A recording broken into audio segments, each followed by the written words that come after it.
अस्सलाम वालेकुम। आज मैं आप लोगों को बताऊंगी कि ब्लड प्रेशर के मरीज़ों को क्या खाना चाहिए और कौन सी जो है ना लाइफ स्टाइल अपनानी चाहिए। लेकिन उससे पहले मैं ब्लड प्रेशर के बारे में थोड़ी सी बात करना ज़रूरी समझती हूँ। हर इंसान में ब्लड प्रेशर होता है, यानी 120/80 is a normal blood pressure. अब जो लोग ये कहते हैं कि जी हमें ब्लड प्रेशर है, तो बोलने का अंदाज़ गलत है। मतलब ब्लड प्रेशर तो सब में है, असल में है क्या?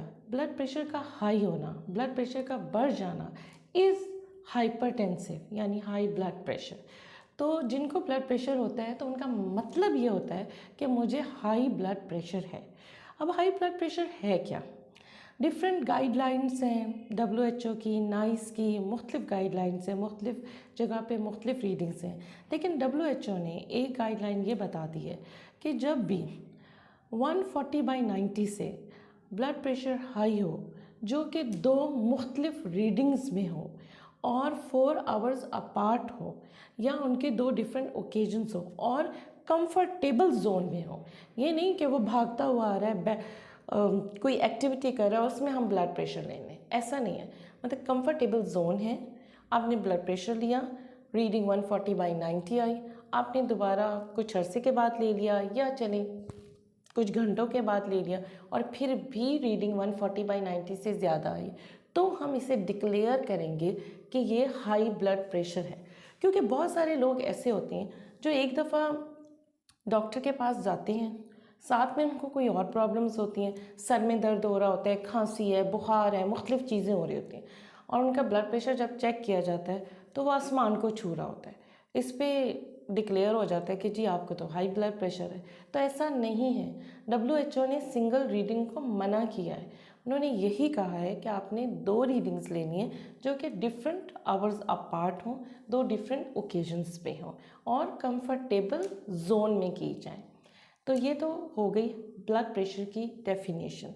अब ब्लड प्रेशर होता क्यों है, क्या है, किस तरीके से, इस बारे में कुछ मिथ्स हैं जिनको मैं क्लियर करूँगी।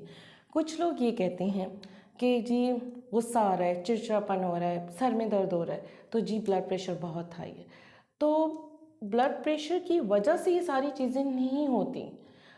हाई ब्लड प्रेशर की कुछ कॉम्प्लिकेशंस होती हैं जिनकी वजह से ये सिम्टम्स आ रही होती हैं। तो हाई ब्लड प्रेशर की कोई अलामत नहीं होती। It is a silent killer. 50% लोगों में ब्लड प्रेशर हाई है जिनका उनको पता भी नहीं है। वो तो अचानक जाएं या अचानक चेक करवा लें तो पता चलता है। तो इट्स अ साइलेंट किलर, ये खामोशी से कत्ल कर देता है और पता भी नहीं चलता कि उस पेशेंट को ब्लड प्रेशर हाई था। तो ब्लड प्रेशर हाई के कुछ कॉम्प्लिकेशंस हैं, आँखों पे, गुर्दे पे, दिल पे। उसकी वजह से जो है ना, जो उनकी अलामात होती हैं उसमें फिर पता चलता है कि उस पेशेंट को ब्लड प्रेशर हाई भी रहता था।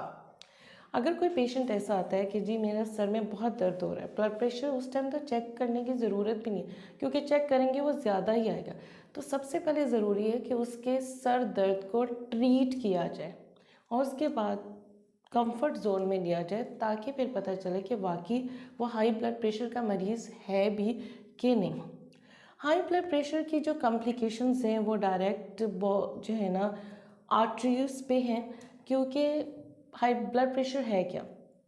आर्टरीज के ऊपर ब्लड का प्रेशर बढ़ना। जब ऐसे होता है तभी इसे हाई ब्लड प्रेशर कहते हैं, और इसकी वजह से स्ट्रोक बहुत ज़्यादा है, हार्ट अटैक बहुत ज़्यादा है, किडनी फेलियर में भी इसका बहुत ज़्यादा रोल है। तो इसलिए इसकी कॉम्प्लिकेशंस बहुत ज़्यादा हैं। तो ब्लड प्रेशर को कंट्रोल करना बहुत ज़्यादा ज़रूरी है। ब्लड प्रेशर चेक कैसे किया जाता है?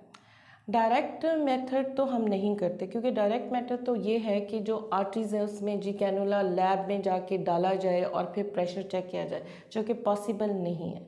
तो हम इनडायरेक्ट मेथड यूज़ करते हैं, और इनडायरेक्ट मेथड के लिए हमारे पास ये बीपी अपैरेटस हैं, जिनमें सुई वाला भी है, मरकरी वाला भी है, ठीक है, डिजिटल भी है।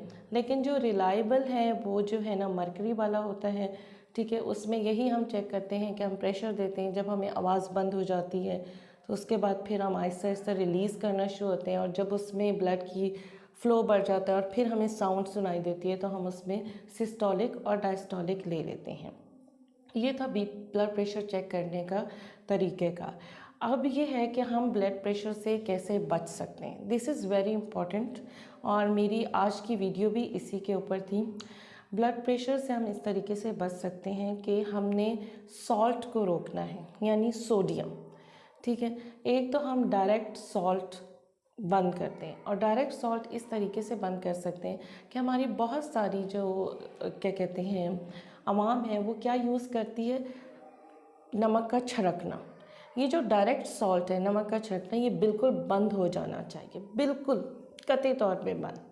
ठीक है, दूसरा ये है कि जो हमारे खानों में नमक की मकदार ज़्यादा है, हम उसको बिल्कुल एकदम कट ऑफ ना करें, हम उसकी क्वांटिटी को कम करते चले जाएं। अगर 2 चम्मच ले रहे थे तो हम 1 चम्मच पे आ जाएं, 1 चम्मच ले रहे थे तो हम आधे चम्मच पे चले जाएं। इसी तरीके से हम इस चीज़ को कंट्रोल कर सकते हैं।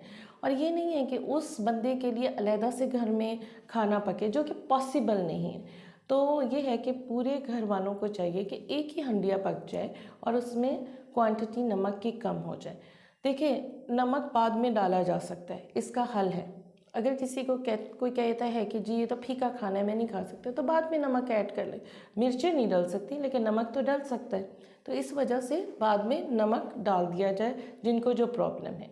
लेकिन ये है कि चीज़ों को, सोडियम को कम करना है। और हाँ, पोटेशियम कैल्शियम का इंक्रीज़ ज़्यादा होना चाहिए, और वो किस में ज़्यादा है? डेफिनेटली सब्जियों में, फल में। तो वेजिटेबल्स इंक्रीज़ ज़्यादा करनी है और सोडियम को कम करना है। सोडियम 2 और जगहों पे भी पाया जाता है, मीट में, रेड मीट में सोडियम की मकदार बहुत ज़्यादा होती है, इसीलिए गोश्त भी नहीं खाना, या फिर उसकी क्वांटिटी बहुत कम करने देनी है, महीने में 1 दफ़ा हो गया, पर एतदाल के तौर पे। ये नहीं कि जी 1 दफ़ा मिला तो पूरा ही खा लिया ताकि फिर शूट कर जाए। और डायरी प्रोडक्ट्स में, ये जितनी भी डेयरी प्रोडक्ट्स हैं, इनमें बहुत ज़्यादा जो है ना सोडियम पाया जाता है, तो ये डेयरी प्रोडक्ट्स भी बंद करनी है। और जी मीट का इस्तेमाल भी करना है, वेजिटेबल्स और फ्रूट का इस्तेमाल ज़्यादा करना है। सोडियम जो है ना, जो ये टेबल सॉल्ट्स होते हैं, इसको बंद करना है और उसकी क्वांटिटी को कम करना है। इसके अलावा बहुत ज़रूरी है, जो भी ब्लड प्रेशर के मरीज़ हैं उनको चाहिए कि वो ब्रिस्क वॉक करें, तेज़ वॉक, आधे घंटे की। अगर उन्होंने 7 डेज़ अ वीक करनी है तो ब्रिस्क वॉक करनी है फॉर 30 मिनट्स। लेकिन अगर उन्होंने 5 डेज़ अ वीक करनी है तो फिर उन्हें 45 मिनट्स करनी चाहिए। इससे क्या होता है कि इससे ये होता है कि आपकी कैलोरीज बर्न हो रही होती हैं और आपका ब्लड प्रेशर का लेवल भी ठीक रहता है।